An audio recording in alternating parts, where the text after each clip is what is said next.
Abigail, qui vit au château des Alterton avec Léona et Dorian, met toute son énergie dans la recherche d'une solution pour séparer ceux qui sont liés par la lune de sang. On ne peut pas en dire autant de son père, qui organise un conseil et provoque Dorian en duel.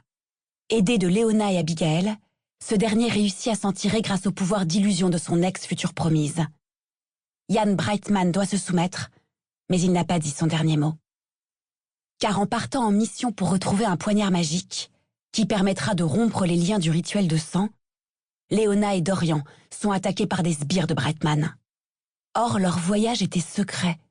Une poignée de personnes à peine étaient au courant de leur déplacement, dont Abigail. Il y a une taupe au château, mais ils ne pourront s'en occuper qu'à leur retour.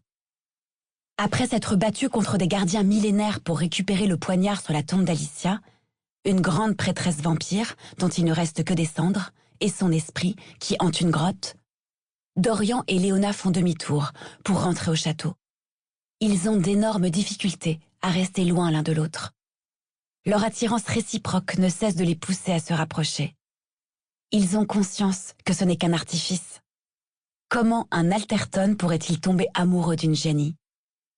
C'est la magie qui opère, car le rituel de la lune de sang est très puissant. Mais une fois qu'il sera rompu, tout se dissipera. Ils pourront reprendre leur rivalité comme avant. Sauf que Léona espère que les choses s'apaiseront entre leurs deux familles et pour une bonne raison. Les siens sont en danger. Le trône d'Italie n'est plus aussi stable qu'avant, et des années de règne par la terreur sur les vampires du Sud ont fragilisé leur position. Ce qui n'aide pas, c'est que la mère de Léona est sur le déclin. Elle perd la tête petit à petit, ainsi que ses facultés magiques, et va bientôt s'éteindre. Des familles s'allient en vue de renverser la dynastie Gianni, et Léona n'est même pas en Italie pour aider les siens. La situation est tellement alarmante qu'elle demande l'hospitalité en Écosse pour sa famille, auprès de Dorian, qui accepte. Au milieu de cette tornade d'événements, ils doivent encore organiser la cérémonie pour rompre le sortilège de la lune de sang, et ils comptent le faire devant des témoins, pour bien montrer que la mésaventure précédente n'est plus que de l'histoire ancienne, et que leurs familles sont toujours fortes et fiables, capables de résoudre tous les problèmes qui se présentent à elles. Ils comptent enchaîner avec le mariage de Dorian et d'Abigail dans la même soirée, sitôt le sortilège rompu.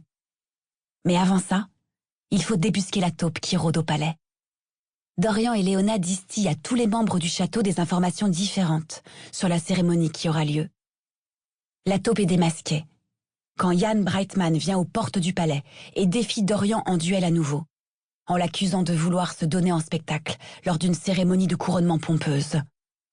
Or, Dorian n'en a aucunement l'intention. Il a simplement dit à son plus ancien serviteur humain, Erwan, qui prend soin de lui chaque jour depuis des années, qu'il procéderait ainsi, pour voir s'il allait relayer l'information. Erwan est la taupe.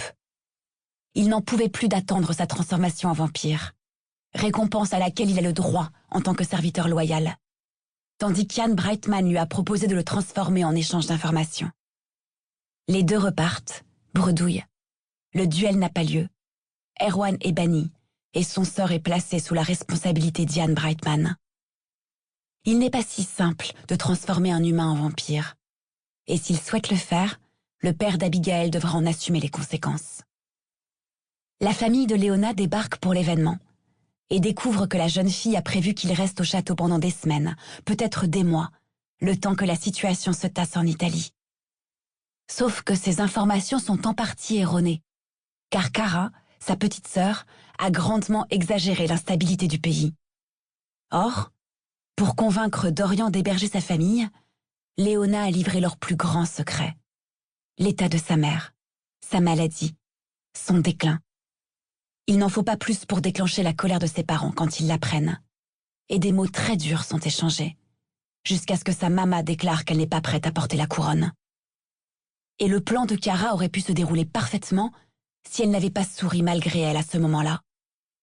Léona comprend qu'on s'est joué d'elle, qu'on l'a manipulée, et que Cara est non seulement derrière ces mauvaises informations, mais qu'elle est aussi responsable de l'échange fait entre Léona et Abigail le soir du rituel de la lune de sang. Sa jalousie à l'égard de Léona est si forte, son ambition pour être héritière à la place de sa sœur si importante, qu'elle a voulu modifier son destin et attirer le malheur sur Léona ou au minimum. Pour continuer à écouter ce livre audio gratuitement, cliquez sur le lien dans la description et vous pourrez l'écouter en entier sans frais grâce à l'essai de 30 jours d'Audible.